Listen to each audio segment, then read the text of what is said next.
सुदामा का संदेशा लेकर जब द्वारपाल गए और भगवान से कहा, शीश फगान जगा तन में, आही जाने को आही बसे के ही ग्रामा। धोती फटी सी लटी दुपटी, अरु पाए उपासन की नहीं शामा।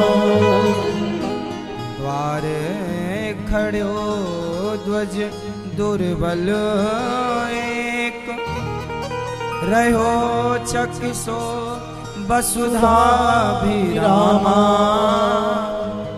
पूछत दीन दयाल को नाम, बतावत आपनो नाम सुदामा। जब सुदामा का नाम द्वारिकाधीश ने सुना, दौड़ पड़े। सुदामा सुदामा सुदामा।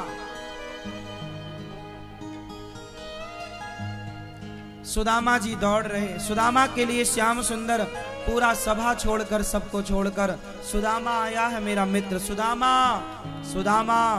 ब्रह्मा के लिए ऐसे नहीं दौड़ते भगवान, जैसे सुदामा के लिए दौड़ रहे हैं।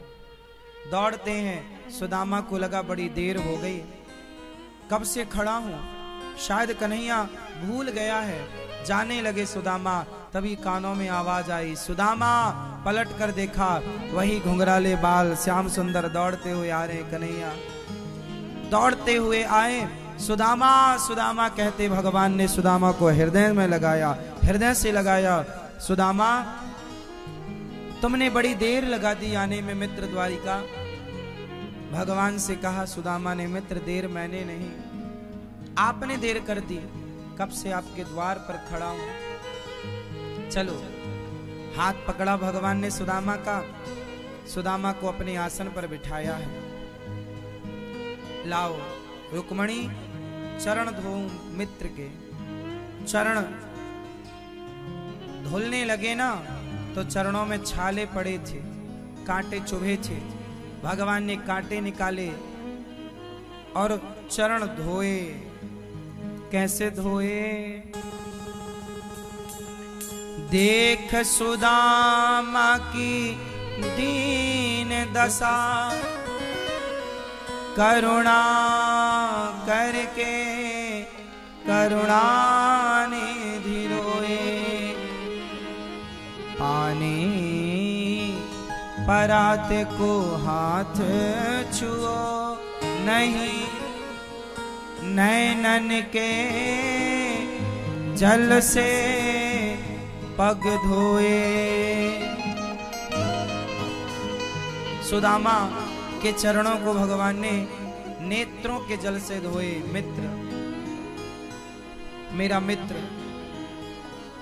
क्या लाया है मेरे लिए? भाभी ने क्या भेजा? पोटरी छिपाने लगे। छीनी पहली मुट्ठी चिवड़ा भगवान ने ग्रहण किया। चावल, भागवत जी में चिवड़ा लिखा है, चावल लोक परंपरा में कहते हैं। तो पहली मुट्ठी चिवड़ा भगवान ने ग्रहण किया। दूसरी मुट्ठी ग्रहण करते रुक्मणी अम्मा ने हाथ पकड़ लिया, प्रभु सारा आप खा लोगे, हमारे लिए कुछ नहीं। दे दिया पूरा। एक मुट्ठी चिवड़ा खाते हैं भगवान, पोहा, कच्चा चिवड़ा मतलब पोहा। एक मुट्ठी चिवड़ा खाते हैं, इतना सा। और सुदामा के लिए विश्वकर्मा को बुलाया, जाओ विश्वकर्मा मेरे मित्र की नगरी ऐसी सजा दो जैसे इंद्र का स्वर्ग सजा है। जाओ। विश्वकर्मा गए,